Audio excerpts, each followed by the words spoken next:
నాగపంచమి రోజున సూర్యోదయంకి ముందే నిద్ర లేవాలండి. శుచిగా తలస్నానం చేసి ఎరుపు రంగు బట్టలు ధరించాలండి.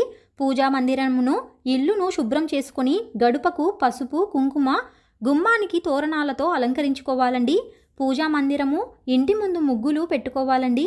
పూజకు గంధము, కుంకుమ, ఎరుపు వస్త్రము, నాగేంద్ర స్వామి పాము పడగ, తెల్లని అక్షింతలు, ఎర్రటి పువ్వులు, మందారమాలలతో పాటు నైవేద్యం కోసము చలిమిడి, చిన్న ఉండ్రాళ్ళు, వడపప్పు, అరటి పండ్లను సిద్ధం చేసుకోవాలండి.